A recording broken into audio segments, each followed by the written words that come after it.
मां शक्ति दे मां शक्ति दे मां शक्ति दे मां शक्ति दे मां शक्ति दे मां। बहुत बड़े संत का एक कथा है। एक बहुत ही दिव्य धार्मिक परिवार था। उनके घर में हर दिन भजन कीर्तन धूप दीप घंटा वाजन शंखनाद वगैरह होता था। वो परिवार माता के बहुत बड़े उपासक और भक्त थे। उसी घर पे एक छोटा बालक था उत्पल्लव, जो कि इन परिवार वालों से पूरा विपरीत था। उसके मन में कोई भी धर्म धारम नहीं था और ना ही वो बालक किसी देवी देवता को मानता था। एक दिन उस बालक के घर में संत लोग आए और घर में पूजा पाठ भजन कीर्तन हवन मंत्र जाप वेदों का उच्चारण होने लगे। मगर वो बालक एक कमरे में अपने आप को बंद कर लिया और बाहर भी नहीं आया। अब संतों ने बालक को पुकारा कि बेटा बाहर आ, मगर बालक बाहर नहीं आया। और वे कोई छोटे संत नहीं थे, वे कोई और नहीं भगवती परम्बा के बहुत बड़े उपासक थे। नाम था उनका मेधाश्री, मेधातिथि। अब संत मेधातिथि ने गृहस्थ परिवार को बोला, देवी आप चिंता मत करो, जब हम बाहर निकल जाएं और बालक जब पता लगे बालक को कि संत गण गए तो वो बाहर आ जाएगा, तब हमको सूचित कर देना। कहा ठीक है। संत बाहर निकल गए। बालक उत्पल्लव ने पूछा कि संत चले गए? तो बोले हाँ चले गए। तभी उसने दरवाज़ा खोली और बाहर आ गया। मेधातिथि के शिष्य बार बार पलट पलट कर मुड़ मुड़ कर पीछे देखे जा रहे थे कि बालक निकला या नहीं। संत ने पूछा कि देखो वो बालक निकला या नहीं। फिर अचानक एक शिष्य ने बोला, गुरुजी वो बालक निकल गया है। तब महाराज मेधातिथि ने बोला, ये तो अच्छी बात है। अब महाराज अपने एक हट्टे कट्टे शिष्य को दौड़ लगाई। बोले जल्दी से दौड़ के जाओ, उस बालक को पकड़ के लाओ। उस शिष्य ने दौड़ कर बालक को पकड़ा और उसके बालों को जोर से पकड़ा और घसीटता हुआ लेकर मेधातिथि संत के पास में पहुंच गया। मेधातिथि ने बहुत जोर की फटकार लगाई और बोले, मूर्ख, तेरे परिवार में सब भगवत पसंद करने वाले हैं और तेरे ये रवैया से क्या होगा जानता है तू? मिट्टी में मिले मिट्टी, बाकी ये राख होगी। सोने सी तेरी ये काया जलकर खाक हो जाएगी। दुनिया को छोड़ तेरा मरघट में बास होगा। 2 गज कफन का टुकड़ा तेरा लिबास होगा, तेरा लिबास होगा। ये क्या करता तू? परम्बा का स्मरण क्यों नहीं करता? तेरे घर में नवर्ण मंत्र का खंड जाप चलता है तो क्यों नहीं जपता? बालक बोला, हम नवर्ण मंत्र जाप नहीं कर सकते क्योंकि हमें विश्वास नहीं है। संत बोले कि क्यों, तू वो काली क्रीम बीज मंत्र का जाप नहीं करेगा? बोल, उस क्लीम बीज मंत्र का जाप नहीं करेगा? उस बालक उत्पल्लव ने बोला, नहीं गुरुजी, मैं क्लीम बीज मंत्र का जाप नहीं करूँगा। गुरुजी ने फिर बोला कि बोल, सच बता कि तू क्लीम बीज मंत्र का जाप करेगा या नहीं? बच्चे ने बोला, नहीं गुरुजी, मैं क्लीम बीज मंत्र का जाप नहीं करूँगा। फिर तीसरी बार गुरुजी ने पूछा, बोल तू क्लीम बीज मंत्र का जाप करेगा या नहीं करेगा? बच्चे ने फिर से बोला, नहीं मैं क्लीम बीज मंत्र का जाप नहीं करूँगा। संत मेधातिथि ने बोला, भैया मेरा तो काम हो गया, अब तू अपना जीवन संभाल। तन्ने धोखे से ही सही 3 बार इस महामाया के दिव्य बीज मंत्र का जाप कर लिया है। सुन, अब तेरे से मैं एक निवेदन कर दूं, ये शरीर, ये जीवन, मोह माया सब एक क्षण भंगुर है। आज है कल नष्ट हो जाएगा। सबकी मृत्यु आती है, तेरी भी मौत नजदीक आएगी। तेरी मौत जब आए, वैसे भी तू स्वर्ग जाने वाला है नहीं, तू तो जाएगा नरक में। लेकिन जब यम के दूत तुझे पकड़ने के लिए आए, तब तू उनसे प्रश्न करना। तो बालक उत्पल्लव बोला, क्या प्रश्न करूँगा? संत बोले कि तू धोखे से अगर किसी ने भी कभी भी जीवन में एक बार भी बीज मंत्र का जाप कर ले तो उसका क्या प्रतिफल होता है? कोई इंसान कभी जीवन में कभी भी धोखे से अगर बीज मंत्र नवर्ण मंत्र का जाप कर ले तो उसका क्या प्रभाव होता है? बालक बोला, ठीक है, फिर संत चले गए। संत जाने के बाद बालक का जीवन परिवर्तित होने लगा। धीरे धीरे समय व्यतीत होने लगा। अब दिन रात ही ये चिंतन करता है कि मेरी तो मृत्यु निकट आ गई है, मैं मरूंगा, यमलोक के यहाँ ही जाऊंगा, नरक लोक में। स्वर्ग तो जाऊंगा नहीं, मगर यमराज के दूतों से पूछूंगा, ए यमराज के दूतों, मुझे एक प्रश्न का उत्तर दो। अगर जो व्यक्ति जीवन में एक बार भी धोखे से ही सही बीज मंत्र का जाप उच्चारण कर ले तो उसका क्या लाभ होता है? ध्यान पूर्वक श्रवण कर लो, बीज मंत्र का कितना बड़ा प्रभाव है। एक बहुत बड़े संत हुए हैं कुमार स्वामी, आप लोगों ने सुना होगा, टीवी वगैरह में देखा होगा। उन्होंने बीज मंत्र को सिद्ध किया हुआ है और उनका प्रभाव इतना बड़ा हो गया है महाराज कि ओबामा अमेरिका के जो राष्ट्रपति थे, अगर विश्व में सनातन धर्म में सबसे शक्तिशाली और पावरफुल व्यक्ति मानते हैं तो सिर्फ ब्रह्म ऋषि कुमार स्वामी को मानते हैं। ओबामा जी उनके शिष्य हैं।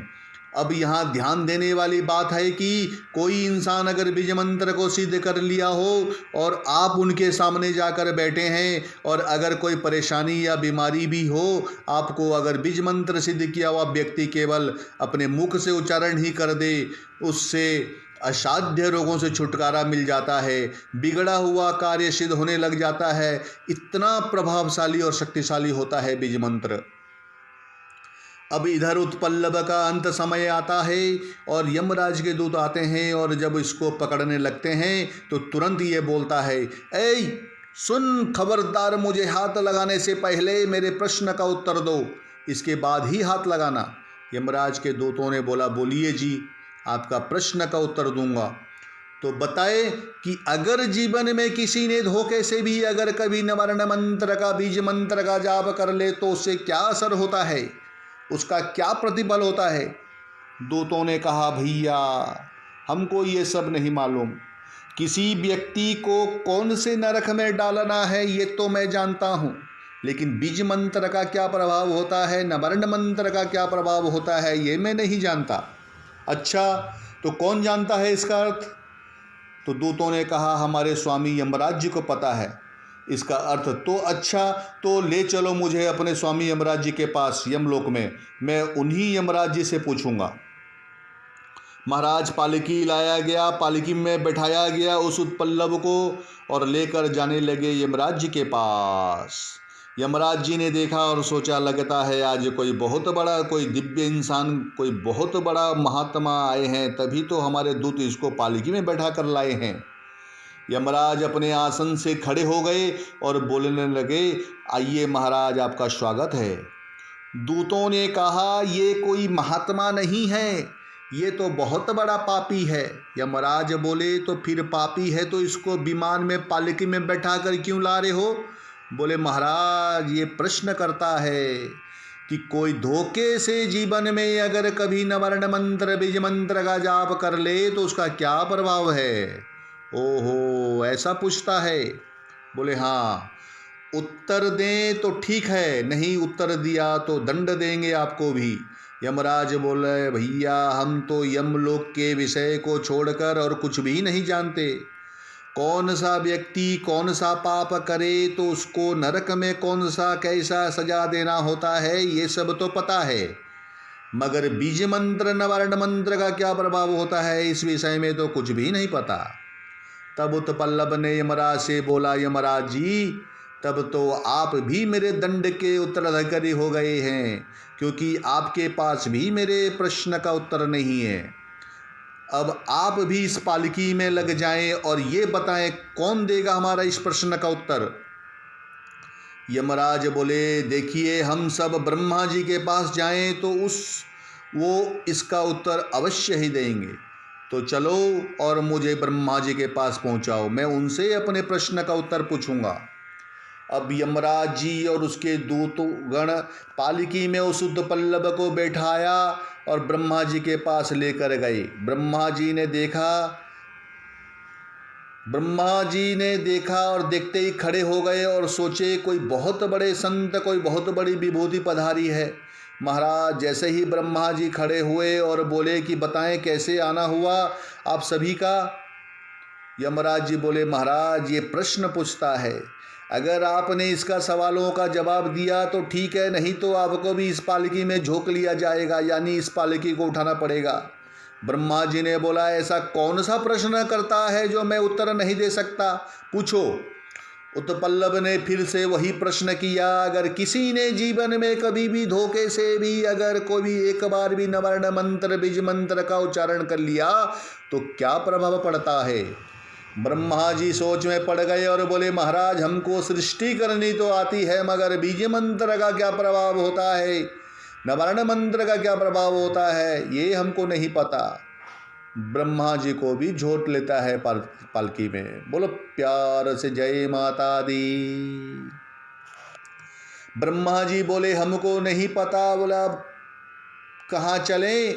ब्रह्मा जी बोले रुद्र के पास चलते हैं, अगर वहाँ गए तो इस प्रश्न का उत्तर अवश्य मिल जाएगा। अब भगवान रुद्र के पास गए महाराज। रुद्र को भी अर्थ नहीं पता, उनको भी पालकी में झोंक लिया जाता है। अब रुद्र को पूछा, बोले महाराज अब आप बताओ इस किसको पता होगा बीज मंत्र नवर्ण मंत्र की महिमा। बोले परमात्मा श्रीमन नारायण को जरूर ज्ञात होगा, क्योंकि वो परम्बा के परम भक्त हैं, उनको जानकारी अवश्य होगी। श्रीमन नारायण जी के पास गए। श्रीमन नारायण ने देखा एक व्यक्ति को पालकी में बैठाकर ब्रह्मा रुद्र यमराज और उनके दूत लेकर आ रहे हैं महाराज। नारायण भगवान जी ने सोचा कि कोई बहुत बड़ी आत्मा है जो मिलने के लिए मेरे पास आ रहे हैं। विष्णु जी खड़े हो गए, हाथ जोड़कर बोले आए स्वागत है आपका। ब्रह्मा जी ने विष्णु जी से बोला महाराज ये कोई बहुत बड़ा तपस्वी या संत नहीं है, ये तो बहुत बड़ा पापी है, मगर इसकी बातों में फंस कर आ गए हैं हम सब।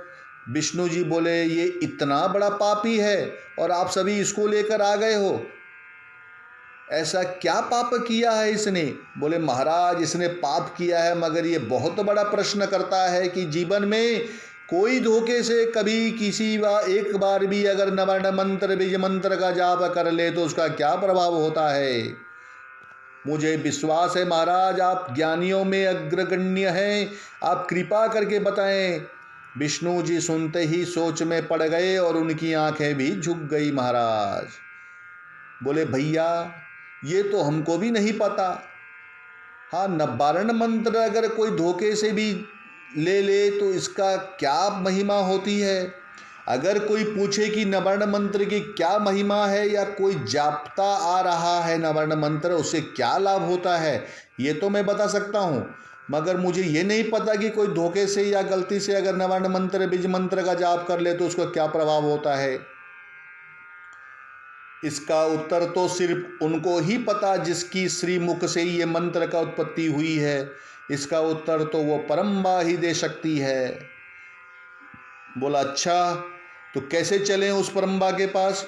तो उस उत्पल्लव को पालकी में बैठाया जाता है, उठाया जाता है और फिर भगवान विष्णु, शिव जी, ब्रह्मा जी, यमराज जी और उनके दूतगण सब माँ परम्बा के दरबार में आते हैं।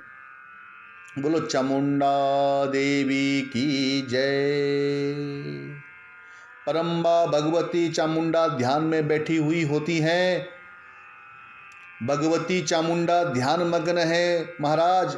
देवताओं ने माता की स्तुति की, परम्बा भगवती की नेत्र खुली, सबने साष्टांग प्रणाम किया, निवेदन किया। माता भगवती ने नेत्र खोली और पूछी महाराज आप सभी का यहाँ कैसे आना हुआ?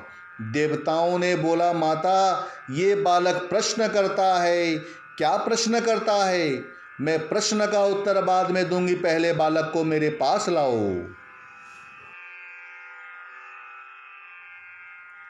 उत्पल्लव को माता भगवती ने उठाया और अपने गोद में बैठा लिया और बोली अब बोलिए ब्रह्मा जी ये बालक क्या प्रश्न करता है? ब्रह्मा जी, विष्णु, महेश, यमराज, दूत सभी एक स्वर में बोल उठे माँ ये प्रश्न करता है कि कोई इंसान अपने जीवन में कभी भी अगर धोखे से भी नवर्ण मंत्र बीज मंत्र का जाप कर ले तो उसका क्या प्रभाव पड़ता है। माता जगदम्बा, माता परम्बा, माता चामुंडा बोली भैया त्रिदेवो अभी भी आप लोग नहीं समझे। महाराज, अगर कोई धोखे से अनजान में कभी भी नवर्ण मंत्र बीज मंत्र का आश्रय ले लेता है तो वह सीधा विमान में बैठता है और उसको त्रिदेव उठाते हैं और लाकर सीधे मेरे गोद में बैठा देते हैं। वो जीव सीधे आकर मेरे गोद में बैठता है। बोलो चामुंडा माता की जय। नवारण मंत्र की इतनी महिमा भगवान वेदव्यास जन्मेजय से कहते हैं कि जन्मेजय उन त्रिदेवों ने मिलकर के भगवती की स्तुति की है। माँ, ये महिमा हमको मालूम नहीं थी, आप कृपा करो कि इसका ज्ञान हमें मालूम हो। ऐसा बोलकर उन त्रिदेवों ने माता परम्बा की स्तुति की है। तो चलिए हम सब भी बड़े भाव से स्तुति करें। जय माँ आदिशक्ति, जय माँ चामुंडा, जय माँ परम्बा। तो ये होता है बीज मंत्र की शक्ति। अगर कोई साधक श्रद्धा नियम से इस बीज मंत्र को सिद्ध कर लिया तो उसका जीवन सार्थक हो जाता है और एक दिव्य इंसान हो जाता है वो। इस बीज मंत्र का बहुत बड़ा रहस्य है। आने वाले वीडियो में आप सभी को पूरी तरीके से समझाएंगे कि इस बीज मंत्र को सिद्ध कैसा किया जाता है और क्या क्या सावधानी और नियम होते हैं। आप सभी का मंगल हो। माता आपकी सभी कामना पूरी करे। जय माता आदिशक्ति, जय माँ परम्बा।